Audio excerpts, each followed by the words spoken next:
Coming to you, non-live, from the basement of Sanford Hall, this is CCN News for You. I'm Curran O'Donnell. And I'm Laura Wardell. Why'd the neutrino cross the road? To exceed the speed of light. Just kidding, Einstein wasn't wrong. Roses are red, violets are gray. I'm a dog. An app for the iPhone tells you what color things are. Disneyland? More like Dynasty Land. Disneyland opens in China again. Dolphins are dropping out of schools and joining gangs. Sounds pretty fishy. Kids are cheating on the SAT in Long Island. Way to go, Long Island. We've got a representative from Splash, the organization that teaches children who may or may not be needy, and 2 theater students from the upcoming play festival. This is CCN News for You.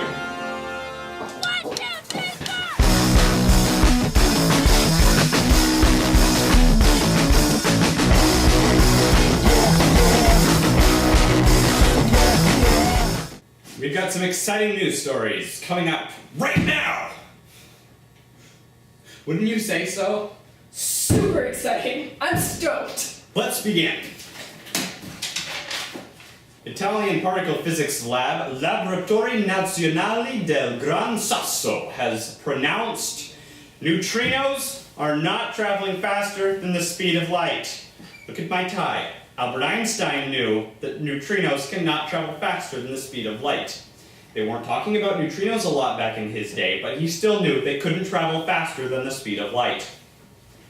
The original experiment that was done with the Large Hadron Collider was the OPERA experiment, which has a horrible acronym, by the way. It stands for Oscillation Project with Emulsion Tracking Apparatus. If you'll notice, the second to last word in there, tracking, begins with a T, not an R. It's awful. Anyway, that title was about as imprecise as the calculations they made for tracking the speed of neutrinos, which they said were going 60 nanoseconds faster than the speed of light. They weren't! It would have contradicted Einstein's theory of general relativity if they had been going faster, but they're not, so it doesn't. This next segment is not really news, but I just thought it was interesting. A new Color Detect app has been developed for the iPhone that uses augmented reality technology to detect colors in real time. Simply point it at anything you want, and the color that it is will display on the screen. Sounds like a really complicated program that does not actually do much. That sounds scary. Augmented reality technology. That's what it said. I was like, what? It's like, I don't want my reality to be more real than it is. In case you didn't know what color this is. Alright, let's talk about Shanghai. Let's talk about China, because we happen to do a lot of news about China on this program. Disneyland Shanghai is planning on opening in 2015. It's actually going to be called the Shanghai Disney Resort, but whatever. All positions will be filled by local people as part of Disney's strategy to make it a, quote, authentically Disney and distinctly Chinese resort. Construction started last April, and its plans are to be over 3 times the size of Disneyland Hong Kong. It's going to have theme parks, some hotels, some stores and restaurants. It's going to be Disneyland in China again. The joint venture is between Disney and the Chinese government-controlled Shendi Group, who originally did not want Disneyland to put another Disneyland in Shanghai. But it's going to happen anyway, so. Because Walt Disney is giant. Not the man, the company. Walt Disney himself was not that giant. He was of average height and stature. It's the largest company in the world, and so they can pretty much do whatever they want.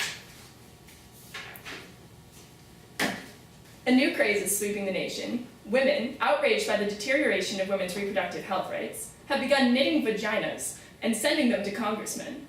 Their feeling is that maybe, if these congressmen have a vagina of their own, they'll leave the nation's vaginas alone. Crochet patterns are available that include uterus and happy uterus. And if you knit, you can produce a vulva, a womb, or even a snatchel. It was previously thought that only humans were capable of such complex social relationships as gangs. But now, researchers in Western Australia's Shark Bay have found dolphins ganging up on other dolphins.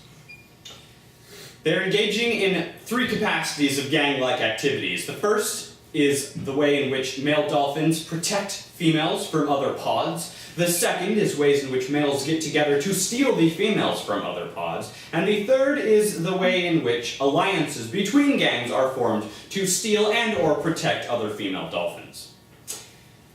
So, watch out for the gangs of dolphins when you're in Australia. Recently, the Pope came to Cuba to conduct a prayer and to give a speech. Fidel Castro asked for a private meeting with the Pope, and he said no. Photos will now be required when registering for the SATs after a recent string of cheatings in Long Island schools. 5 kids were found guilty of using fake IDs to take exams for at least 15 other students who paid them between $500 and $3,600. That's a lot of money for a test that may or may not get you into a college. The photos will also be sent to colleges, and some people are worried that this will skew the admissions process, because before you just had a name and you had a resume or whatever for getting into the school, but now people are going to have your face and they're going to be like, oh, I don't like this kid's face, he's not coming to my school. So the Long Island DA's office is going to reconsider that aspect of it. It's important to note that out of about 4,500 colleges in the United States, only 33 require an SAT or ACT. All of the Ivy Leagues do except for Yale, and Clark, of course, does not require either. That's all for the news today.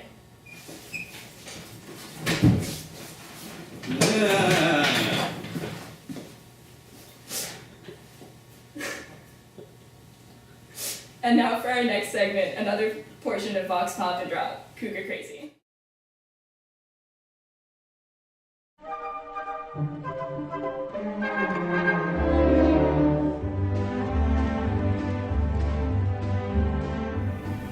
Hello, I'm here at Neller Athletic Center, the home of the Cougars. Today on Vox Pop and Drop, I'll be asking people, are you Cougar crazy? Join us for another episode of Vox Pop and Drop. Hi, you're on Vox Pop and Drop. Are you Cougar crazy? Well, actually, I'm more kind of a Puma kind of person. Good for you. Tell me, are you Cougar crazy? Actually, I hate them. Yeah, I know. Are you Cougar crazy? The Cougars are crazy for me. Good for you! Hi, are you Cougar crazy? I quite possibly am. Well, how can we tell? Because I might pounce any second. Are you Cougar crazy? You better believe it. Are you Cougar crazy? I am. Oh, Cougars are activated. Tell me, are you Cougar crazy? Probably moderately Cougar crazy. As in what, mental hospital crazy? No, or no, just no. like psych evaluation crazy? Psych evaluation crazy. Good for you. Are you Cougar crazy? No! Actually, yes. You are pretty crazy. Yeah, I'm crazy. As a cougar? No. Are you Cougar crazy? You're more Cougar crazy! Or will you die Cougar crazy? Yes, we'll die Cougar crazy! Are you dying? No! Alright, that's all for today's episode of Vox Pop and Drop. I'll see you next time. Alright, I'm here with Hannah Yukon and Shauna Noon. They are some actresses / directors. I don't know the proper term. Would you prefer to call yourselves actors or actresses? Actors. Yeah, actors. Okay, I know one person who prefers the term actress, but whatever. You're here representing the Play Festival. Correct. Yep. There's a Play Festival happening. What's the story?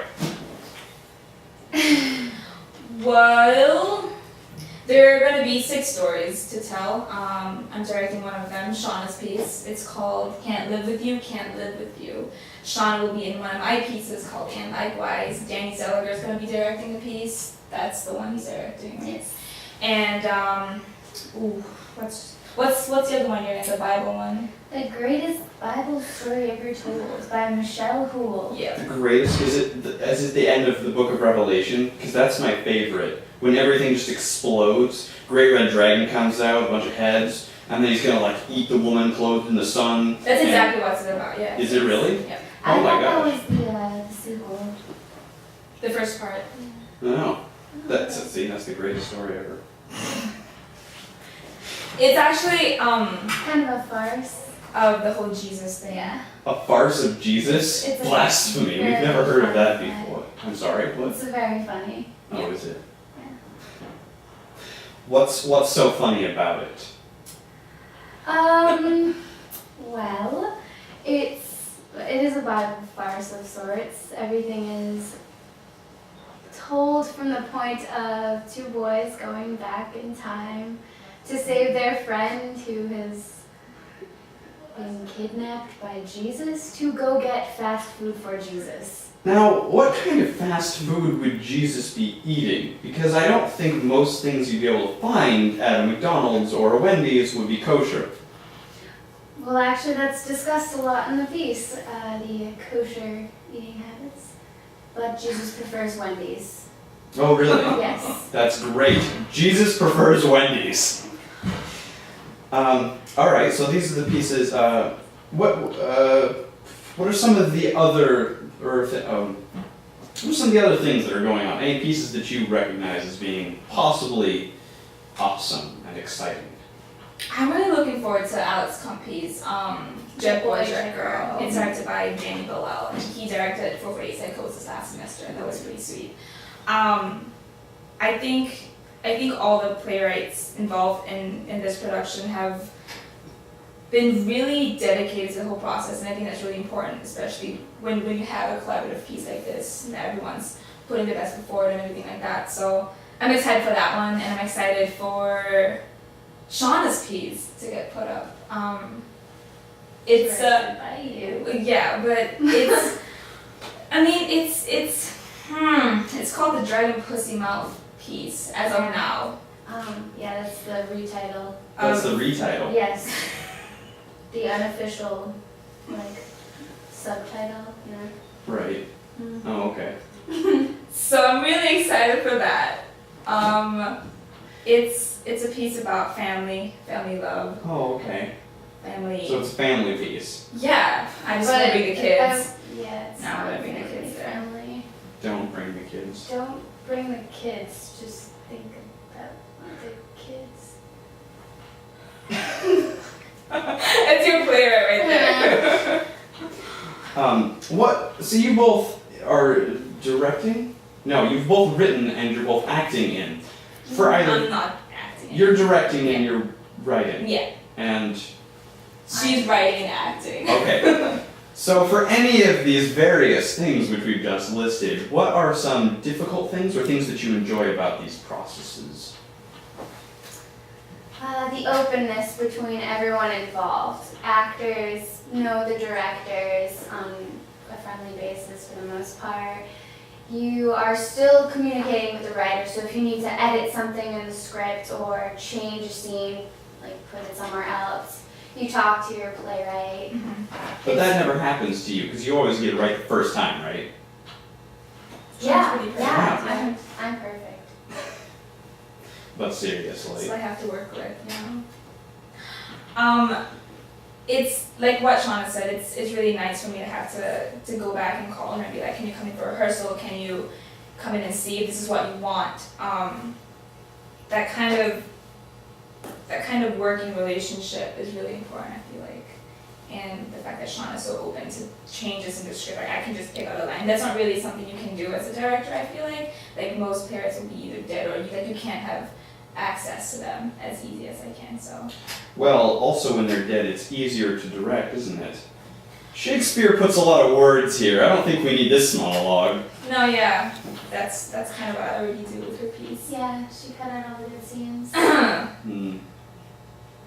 Sensing some tension. Let's move on to the next question. The history of this play festival. It's produced by Cups or just endorsed by it? And what do you know about its past? How much do we know? It's no budget, which is interesting to work around, to say the least.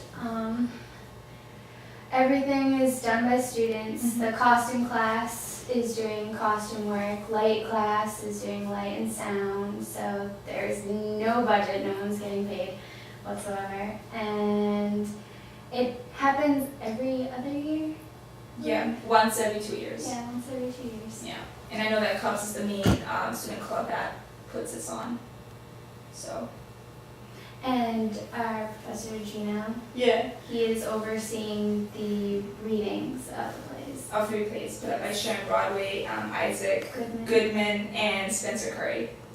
Cool, cool. So, there's a lot of students, a lot of things going on, but why should this home audience go to your play festival?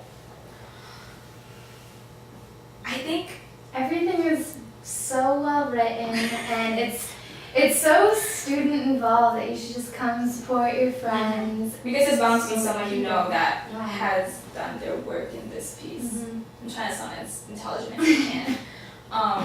But it's just a really nice, it's a nice chance to get your work shown, and it's important work that's being put on. And I think that's a good message to give people, because you're like putting yourself out there, and and you feel vulnerable, but it's exhilarating at the same time. Alright. Alright, so when is this all gonna happen? It begins April 11th. Yeah. I'm pretty sure. April 11th. That's the one that Danny Bella's going to be putting on. Jet Boy, Jet Girl, and that runs throughout April. So every week we have 2 shows being put on. Like, alternating days. Yeah. So it would be Wednesday, Friday for one show, and then Thursday, Saturday for the other another. ones. Alright, super. One more question, because people are gonna ask me to ask this. UConn, why'd you drop out of the student council?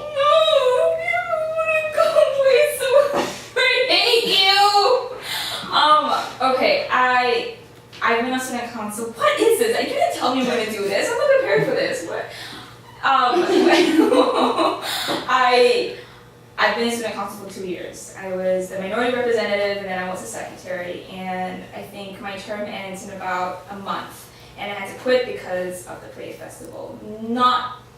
And also because I couldn't give 100% to student council, which I don't really like. So I want to make sure I'm doing one thing or the other. And I felt that Kate Wiley, who's the new secretary, was going to do a fantastic job, and I waited for her to get into office before I resigned. And what else do you want from me? That's Hard-hitting questions from CCNews. Alright, thank you both for being on the program. Thank you. We'll see you guys around.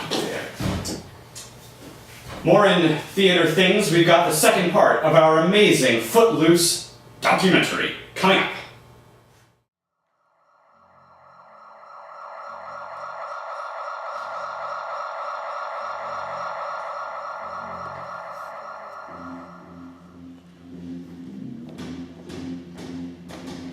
My past experience with musical theater, it actually starts with Footloose, which is really exciting. The first show I ever saw on Broadway was Footloose. I think I was like 7 or 8 or something. It was my first time in New York City. It was my first musical, and it was magical. Been working so hard, I'm punching my card. My name is Alyssa LaGrasso, and I'm playing the role of Rusty. I'm Chloe Steinleitz, and I'm playing the role of Ernie.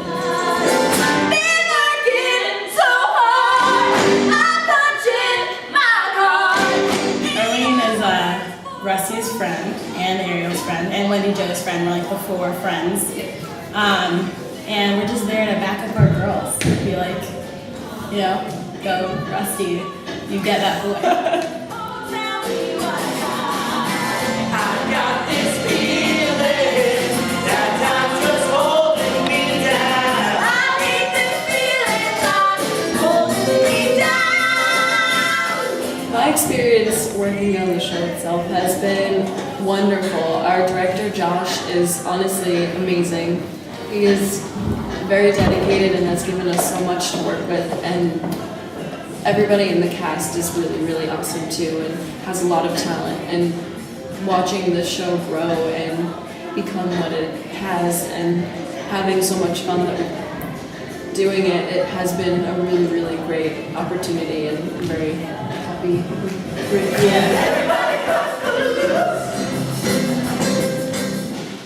When tonight, you guys were very, very much on vocal fire. Very, very much.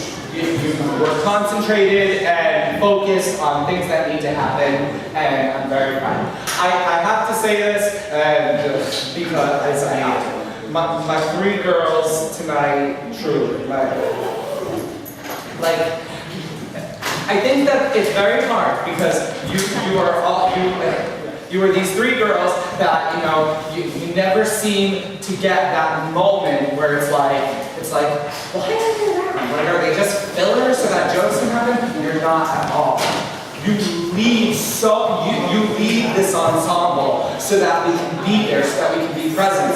The ferociousness that you brought tonight proves to me just how wonderful you are and how you deserve every single second of that spotlight.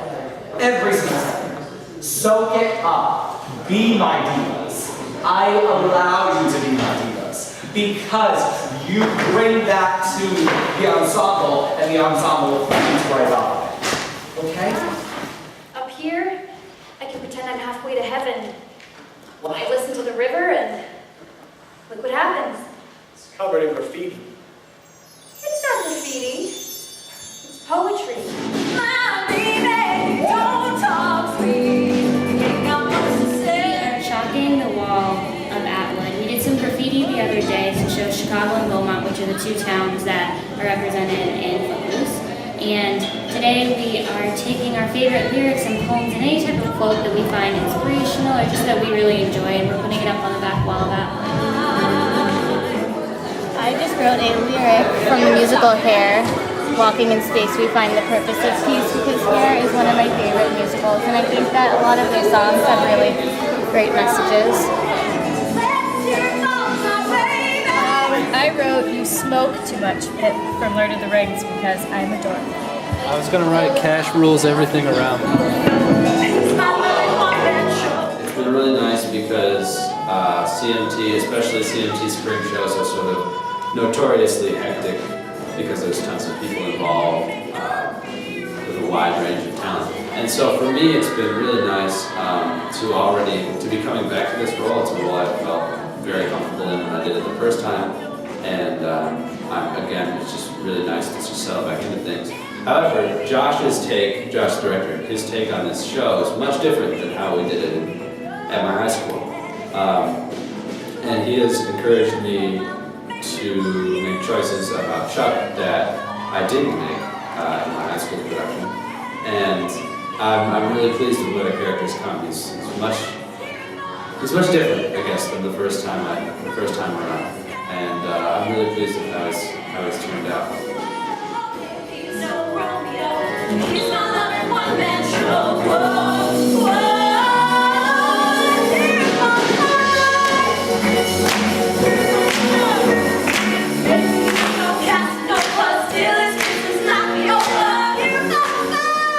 Start getting into the feeling where we're just running and things start to feel a little repetitive because we're getting used to it. Still expect the unexpected. Always go on, never knowing what's going to happen. Be prepared for what could happen, but know that you just never know. I talked to Tyler last night, and he just had a moment where he just turned and saw Alyssa in lights and was singing, and he was just so blown away by how beautiful she looked that it carried him through the rest of Let's Hear It From the Boy in a way that he never felt before. That happens very often. Very, very often. That's the beauty of live performance.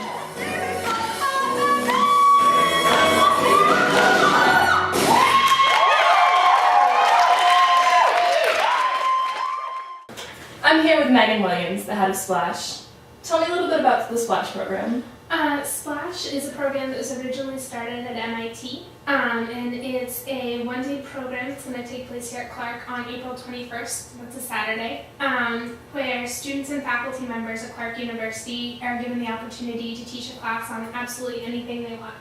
And so classes generally range from traditional academic classes like intensive organic chemistry or European history to more fun classes like how to solve a Rubik's Cube in less than 5 minutes. And so it gives high school students the opportunity to learn about things they wouldn't necessarily be able to in a traditional academic environment. and discover things that they might really enjoy or be passionate about. In addition, the idea of teachers and being able to teach a class on anything is the teacher who's teaching the class is really excited and passionate about what they're teaching about, and the students can choose what classes they go to. So the students, in addition, are very excited and passionate about the subject they're going to learn about. So it creates a very fun learning environment and really allows students to be able to be inspired and find new interests. Okay, and if I was looking to get involved, how would I do so? You would want to go to our website, which is clarkuesp.learningu.org. And then from there, it would ask you to create an account, and it does a very good job walking you through registering your class and so on. All right, is there a deadline? April 10th. All right. And what are you hoping to accomplish with your Splash program at Clark? One of Clark's main missions, and one of the things they, try very hard to do, is reach out to the Worcester community and be involved with the Worcester community. I think this is a great way to do so, and I'm really hoping this will become a biannual event. We'll have one Splash in the fall and another in the spring, and have it become a very long-term, kind of permanent thing that Clark does. In addition, I'm hoping to create other programs. MIT does a high school studies program over the summer, and so once Splash has kind of been institutionalized and has a very strong base, kind of moving in that direction. Out of curiosity, how long has Splash been at Clark? This is its first time at Clark. Ever? Yes. Okay, and on a personal note, what inspired you to get involved? I took Splash classes, or I went to Splash at MIT when I was in middle school and high school. I went to a high school that really had no science programs whatsoever, and I'm a physics major. And the reason I was able to get into physics was going to Splash and actually going to the high school studies program at MIT.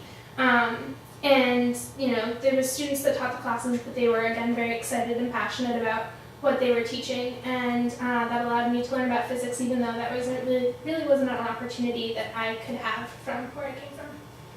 Fascinating. I actually went to one of the Splash programs at MIT myself. Yes. And I ended up learning how computers manually, like the code behind why they zip files and how they do it. No, there are a lot of, Splash is obvious at MIT. They've had it for decades now, and so it's a very big program there. But they have tons of really fascinating classes, and a lot of the teachers are very good at doing hands-on stuff. One of my physics professors, Professor Michael Boyer, he's going to be giving a class on the research he does. And it's actually going to be, he takes pictures of atoms using an STM, and he's actually going to bring the students down to one of the STMs we have at Clark and allowing them to see how it works and stuff like that, which is definitely not an opportunity you'd probably be able to get in a public school. No, it sounds fantastic. Yeah. Is there anything else that you wanted to mention? Just to reiterate, we really are open to all classes, and we're still looking for a lot of teachers. So just go to our website, clarkuesp.learningu.org. Or if you have any questions, you can email me at megwilliams@clarku.edu. All right, well, thank you so much for coming on the show. Thank you very much. Remember, folks, Challenge Convention, change our world. I'm Corinne O'Donoghue. And I'm Laura Wardell. And this is CCNews for you.